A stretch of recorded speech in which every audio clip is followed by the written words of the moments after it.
The forgotten hospital. It was the kind of place that exuded decay. The old psychiatric hospital nestled in the hills of Ohio seemed like something straight out of a nightmare. Abandoned for decades, the outer walls were overtaken by thick ivy, and the windows were dirty, some broken. What remained of its once elegant facade was now faded with time, stained by neglect. The hospital had reportedly closed suddenly in the 1980s, after a series of inexplicable disappearances shook the community. Since then, the stories about the place only multiplied. The building was a living urban legend. Those who dared get close reported strange noises, doors slamming, and shadows that seemed to follow visitors. Even from a distance, people claimed to feel a presence, something dark, something that couldn't be explained. It was precisely this mystery that attracted the attention of a group of amateur documentary filmmakers.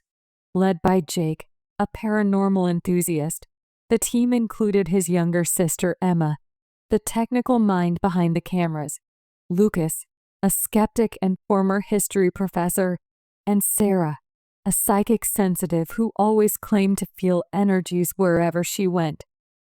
From the beginning, there was palpable tension between the four. Lucas, ever the rationalist, didn't believe in ghosts, and his presence often felt confrontational to the others. He believed all the legends about the hospital could be explained logically. Emma, on the other hand, was excited about the project, eager to capture something unprecedented with her infrared cameras. Jake saw this as the big break of their lives, the footage that would propel them to success in the world of paranormal documentaries. As for Sarah, though convinced they would encounter something, she felt an unease she couldn't quite explain. "I don't like this place," Sarah whispered as they parked the car at the entrance of the hospital. She gazed at the grimy windows, which resembled dead eyes staring back at them. "There's something here that doesn't want us inside." Jake laughed, trying to mask his own nervousness. "That's exactly what we're looking for, Sarah. You don't find places with this kind of dark history every day." The truth was, Jake felt something too, though he would never admit it.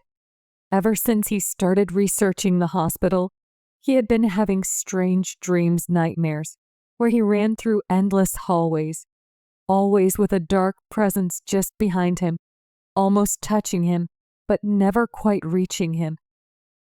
He'd wake up drenched in sweat, but he pushed the thoughts aside.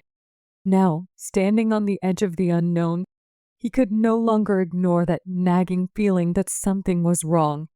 The exploration begins with backpacks full of equipment, flashlights, and cameras.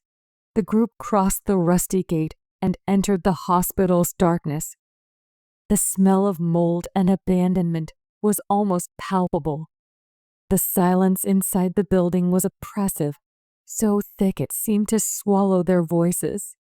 The walls, covered in graffiti and vandalism marks, seemed to whisper, as if echoing the long-forgotten cries of former patients.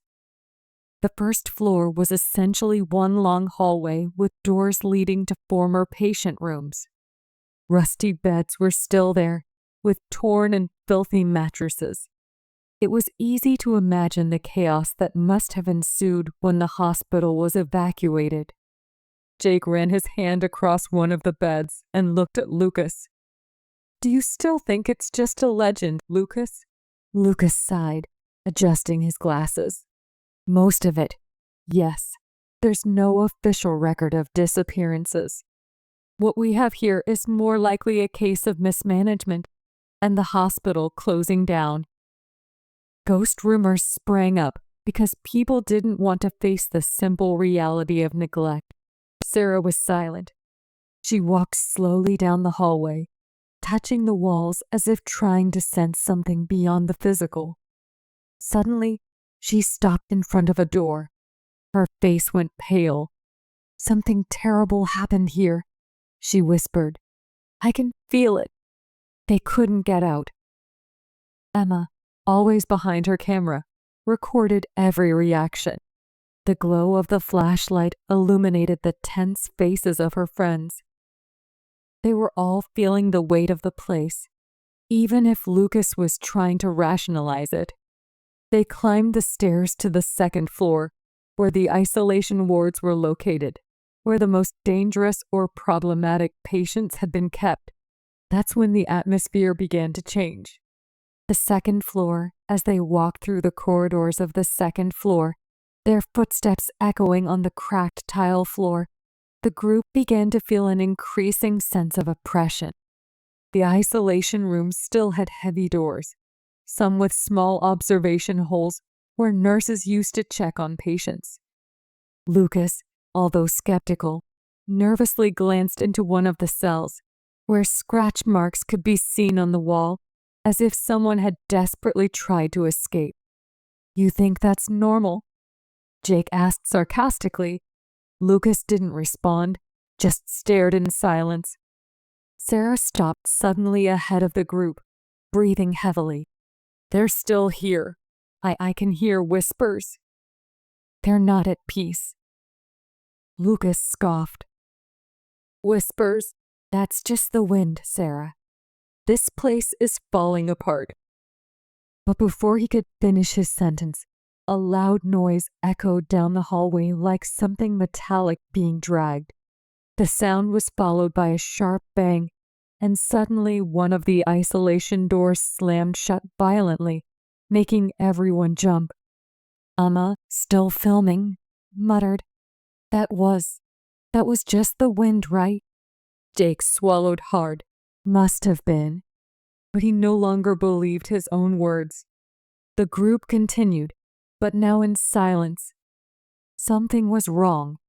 The dark revelation, as they ventured deeper into the hospital, they began to notice that things were out of place. Some doors that had been open were now closed. The air grew colder, and everyone felt a presence. Sarah, increasingly nervous, began mumbling to herself as if listening to something the others couldn't hear. "They're watching us. They don't want us to leave," she said, her voice low and urgent. They were trapped here. Lucas tried to maintain his composure, but even he now seemed shaken. The hospital's atmosphere was stifling. It was as if the building were alive, breathing around them. The cameras began malfunctioning, registering static and interference. Finally, they reached what appeared to be an abandoned operating room. There were old, rusted medical tools and an operating table in the center of the room, covered in dust. Sarah was the first to step inside, her eyes wide, as if seeing something the others couldn't. "This is where it all happened," she whispered. "The experiments. They should have never done it." Jake looked at her, confused. "What are you talking about, Sarah? What experiments?" She pointed to a wall covered in old marks, as if something had been dragged into a hidden room. "They experimented on the patients.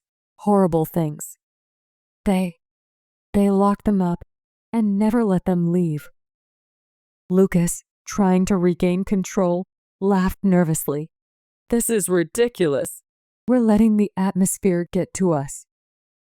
But deep down, they all knew something terrible had happened there. Something that might never be fully uncovered. Suddenly, the flashlight beams began to flicker, flashing in erratic intervals. And that's when they heard it. A low, soft laugh, unmistakably from another world. The final descent from this point on, the story escalates with the group being hunted by invisible presences. The group gets separated, and each member is confronted by their worst fears. Sarah is the first to realize that the hospital's ghosts are trying to warn them about something far worse than simple hauntings. They were trapped, victims of an ancient ritual that condemned them to forever wander the hospital.